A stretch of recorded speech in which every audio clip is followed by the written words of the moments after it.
para sa kanya.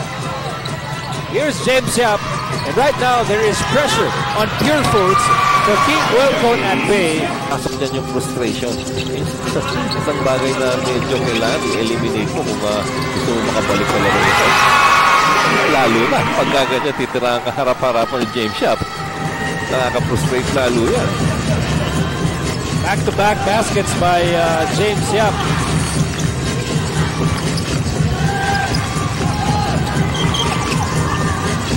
Bañez.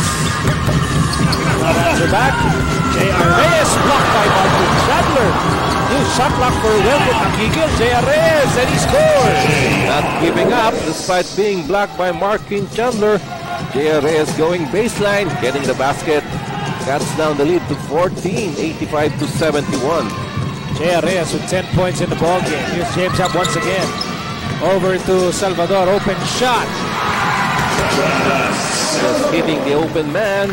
James Yap providing his teammates with an assist. There, I'll grab rebounds offensively and defensively. Malaking bagay yan para sa isang coach na may isang player ka na willing to accept that kind of a role. Here's Bañez. Bañez slices through.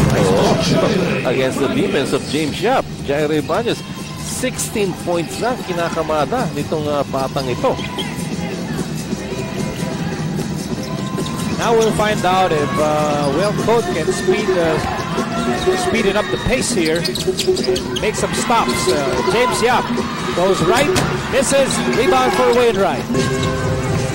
3 minutes remaining in the ball game. Roger Yap goes to Chandler. Chandler, a couple of jab steps and he connects. Just creating enough space to take that jump shot. Negro ang kanilang hangarin. Makakala ng back-to-back wins for the first time in franchise history. James Yap gets hammered inside. Ibang klase na pagka ginusto ng James Yap na mag-create ng sitwasyon din para sa sarili niya. He would do anything at that time, zigzagging against the defense of Jaire Bañez and another Wellcoat player.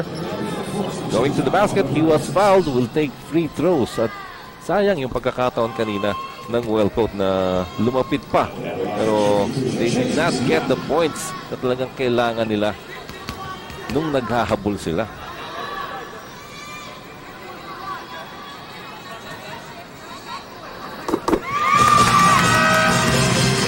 James Carlos Yap makes the first free throw as Denver Lopez re-enters the ball game.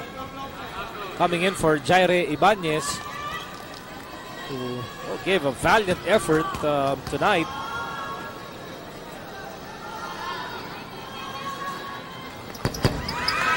For 2007 PBA Hall of Fame, congratulated. He just graduated from Letran.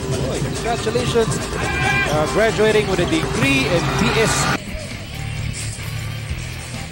Well, James Yap once again delivering the goods for Pure Foods and providing our Gatorade game turning point. Nung kumakatok sa pinto ang Wellcoat, sabi ni James Yap, hey, tumabi muna kayo dyan. Stay outside. And that's our Gatorade game turning point, brought to you by Gatorade. Is it in you? He made those crucial back-to-back jumpers, Coach Leo, that virtually sealed the ball game. Yun yung binabanggit